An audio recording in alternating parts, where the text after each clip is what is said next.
وعلیکم السلام ورحمۃ اللہ وبرکاتہ۔ بسم اللہ الرحمن الرحیم۔ دو سوال کیے ہیں۔ ایک سوال تو یہ کیے ہیں کہ بعض لوگ یہ اس طرح سے جو جملہ کہتے ہیں نا کہ اگر نبی صلی اللہ علیہ وسلم اس زمانے میں ہوتے تو، یا اگر اس زمانے میں نبی آتے تو میرے شیخ یعنی حضرت پیر ذوالفقار صاحب وغیرہ کسی اور کا نام رحمۃ اللہ علیہ لے کر یہ کہتے ہیں کہ ان جیسے ہوتے، تو اشکال یہ کرتے ہیں کہ کس حد تک ہم نبی صلی اللہ علیہ وسلم سے کسی کو اس طرح کمپیئر کر سکتے ہیں، بلکہ اس طرح کرنے کی اجازت ہے کیا بول کے بھی پوچھے ہیں۔ اس کا جواب یہ ہے کہ دیکھیں، دو باتیں ہوتی ہیں۔ ایک تو یہ کہنا کہ میرے شیخ نبی کی طرح ہیں، یہ تو صحیح ہے، درست ہے، بالکل اس میں کوئی اشکال نہیں۔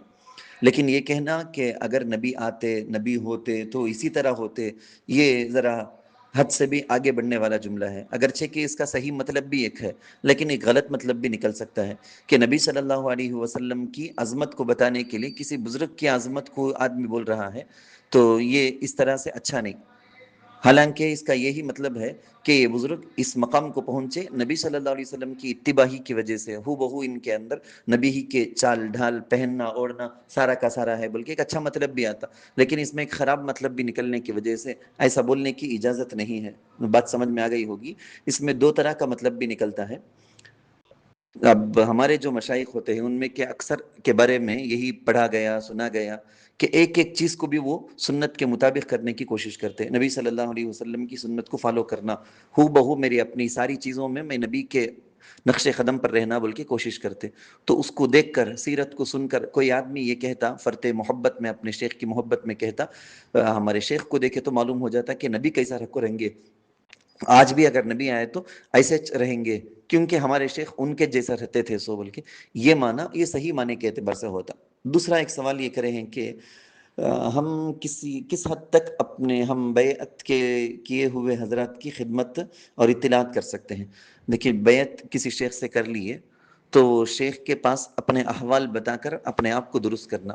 اس کی ایک چھوٹی سی مثال یہی ہے کہ ہم ڈاکٹر کے پاس گئے، ہمارے ہاتھ میں بھی کچھ پریشانی ہے، پیٹ میں بھی کچھ پریشانی ہے، سر میں بھی کچھ درد ہے، پریشانی ہے، تو ہم کیا کریں گے؟ اپنے آپ کو اچھا کرنے کے واسطے، یہ بیماریاں سب ختم ہو جانا اس واسطے ہمیں بولیں گے نا، پیٹ کے درد کو چھپائیں گے نہیں، ہاتھ کے درد کو چھپائیں گے نہیں، وہ بھی بولیں گے۔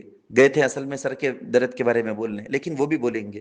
تو ہماری اصلاح کے تعلق کی جو جو چیزیں ہیں وہ بولیں گے، جیسے معاشرت، گھر کے رہن سہن میں میری یہ غلطی ہوتی ہے، میں بیوی بچوں کے پاس ایسا خراب چل لیتا ہوں، میں میرے یہ گناہ کی مجھے زیادہ عادت ہے، غلط چیزوں کو دیکھنے کی، غلط میوزک وغیرہ سننے کی یہ عادت ہے، ایسی ہماری جو اپنی کمزوریاں ہیں وہ سب بول کر شیخ سے اپنی اصلاح کرانا ہے۔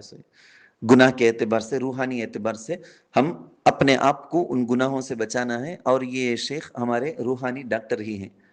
تو یہ بات بھی آپ کو اچھی طرح سے سمجھ میں آ گئی ہوگی۔